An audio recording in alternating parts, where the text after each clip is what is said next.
अस्सलाम वालेकुम। मोहम्मद अज़ीज़ सिद्दीक़ अपने प्रोग्राम पॉलिटिकल डायरीज़ के साथ हाज़िर ख़िदमत है। तेज़ी से चीज़ें तब्दील हो रही हैं। 9 मई के ट्रायल जो है ना, ये अपने मंथ की अंजाम को बस पहुंचने वाले हैं और 4 अगस्त डेडलाइन सुनी जा रही है। वादी अतीरा के हवाले से जो बात अब खुल के आई है, मुराद सईद ने बड़ी वजाहत के साथ पैगाम दे दिया। पाकिस्तान तहरीक इंसाफ भी वाक़ई अतीरा में सामने आ चुकी है और जिरगे के हवाले से चीज़ें भी सारी हो रही हैं, तहकीकात की बात भी हो रही है। और हमारी तरजीहात क्या हैं वो पेट्रोलियम की कीमतों पे देख लें आप, आपको अंदाज़ा हो जाएगा कि बैनुल-अक़वामी दुनिया क्या हमारे बारे में बात कर रही है और हम कहाँ खड़े हैं। पहले इसी पे बात करते हैं और 9 मई के हवाले से बाद में बात करते हैं। हुकूमत का झूठ जो है वो बेनकाब हो गया।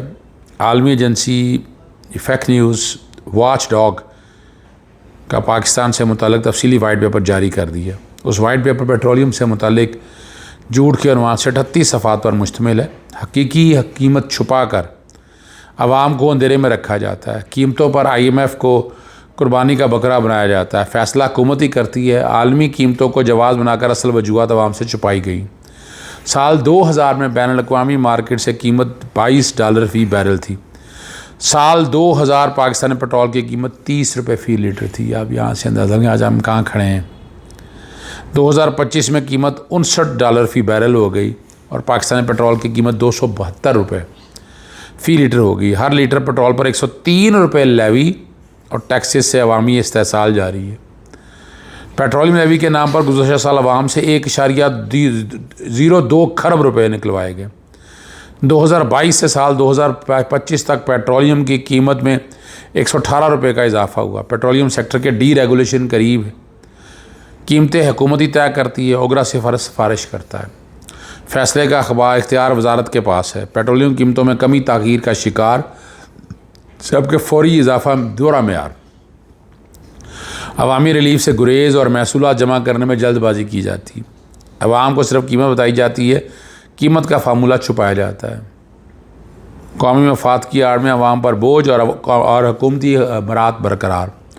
डॉलर के मुकाबले में रुपये की गिरावट से भी फ्यूल मज़ीद महंगा हो जाता है। अब ये कुछ तारीख़ी बात याद है, मैं कब से इस मामले को लेकर चल निकला हूँ। मेरी तो जदोजहद चल रही है, मेरी तो लड़ाई चल रही है और मैं उठाया हूँ। बार बार कीमतें पूछती है, हमारी हाई कोर्ट पूछती है, जस्टिस आबिद अज़ीज़ साहब से DB पूछती है कि लाएँ कीमतें सामने। जस्टिस शाहिद करीम साहब के पास लगता है वो अमूमन वैसे ही नोटिस जारी कर देते हैं। शुरू में तो आए थे लेकिन बाद में फिर वो सारे भी मामला पीछे हट गए। और यहाँ 2021 या 2022 से हुकूमत से मांगा हुआ है और हर जगह में जब डेट लगती है तो मैं कहता हूँ, लेकिन अदालतें भी अब कंप्रोमाइज़ का लफ्ज़ ही कहेंगे और क्या कहेंगे कि अदालतें भी इस मामले को मंतकी अंजाम दे थी।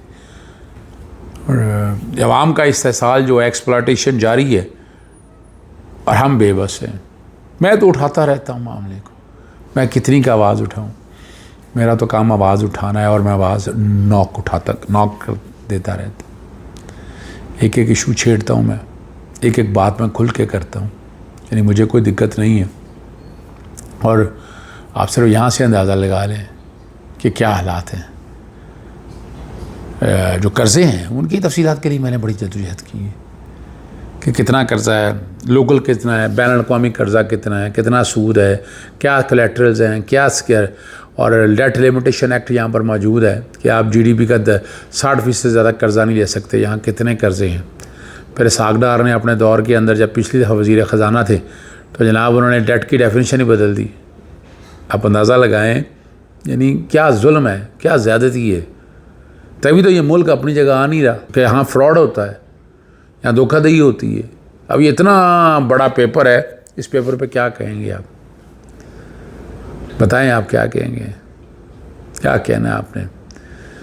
जो पुलिस मुकाबले हो रहे हैं उसके हवाले से मैंने खुद नोटिस की दरख्वास्त लिख दी है चीफ जस्टिस साहब को और बड़ी खुल के बात की है कि आप इतनी फौतियाँ और गई हैं, इतने लोग मारे जा रहे हैं, बेगुनाह लोग अदालतों से हट के मावरा अदालत क्या निज़ाम बना छोड़ा है, वैसे ही मार देते हैं।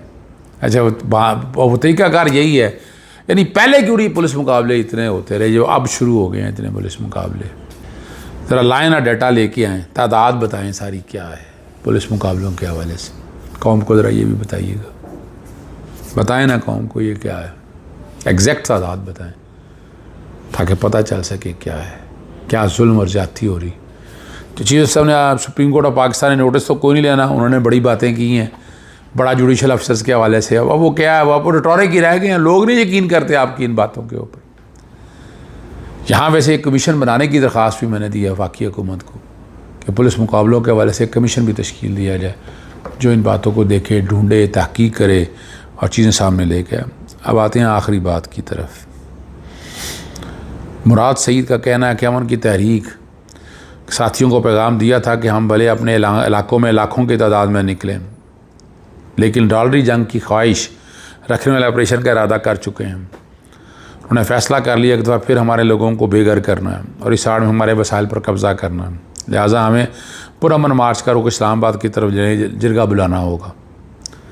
और वादी अतीरा में हत्या मासूम लोगों पर गोलियां चलाई गईं। अब ये इतला दे दूं कि 5 माह कबल खैबर, तीरा और शुमाली वज़ीरिस्तान में ऑपरेशन का फ़ैसला हो चुका है, जिसकी सूबाई हुकूमत अपने सूबे के हालात और इमरान खान की पॉलिसी के मुताबिक इजाज़त नहीं दे रही। लिहाजा इस मकसद के हसूल के लिए अगले एकाद माह में अरकान असम्बली को नाअहल करके हुकूमत तब्दीली का भी फ़ैसला किया है। तमाम अजला के जरगे मुश्तरका तौर पर एक ग्रैंड कौमी जरगा बुलाएँ। इसे मैं कोऑर्डिनेटर मुंतखब कर दिए हैं, उसके नाम ट्वीट में लिखा। उनके लिए मज़ीद न मुश्किलात पैदा नहीं करना चाहता। और पहले ड्रोन के ख़िलाफ़ रियासत का झूठ बेनकाब करने पर डॉक्टर अमजद मुश्किल में है। डॉक्टर हमीद और गुलजफ़र के घर पर भी हमला हो चुका है। पाकिस्तान टीवी चैनल अपनी मौत खुद ही मर चुके हैं। सोशल मीडिया ने टीवी चैनल पर अपनी फतह यकीनी बना लिया। कोस्तान स्कैंडल पर तो कई दिन बातें होती रही, आप देखते रहे, मगर जब इंसान मर रहा है तो बात करने पर पाबंदी है। जो इमरान खान की तस्वीर नहीं लगा सकते वो इतना बड़ा सानिया कैसे दिखा सकते हैं। और बाकी जगह जो भी है हालात है, गलत हैं, सही है, खबर आनी चाहिए। वैसे कंट्रोल मीडिया पूरी दुनिया के अंदर यहाँ भी है। पाकिस्तान तहरीक इंसाफ ने वादी अतीरा के वाक़े की पुरज़ोर मज़म्मत की है और सिक्योरिटी फोर्सेस की मुबीना फायरिंग से शहरियों की शहादतों पर दुख, अफसोस और गम का इजहार किया।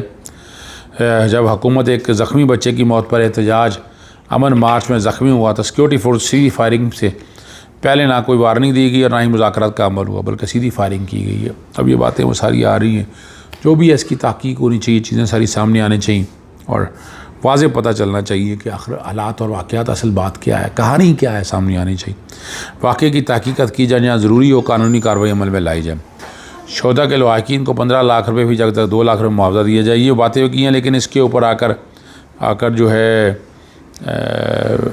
अपना हुकूमत ने खैबर पख्तूनख्वा और क्या कहा है उन्होंने 1 करोड़ रुपया ज़ख्मियों के लिए और 25 लाख रुपये फ़ी का इमदाद का ऐलान किया।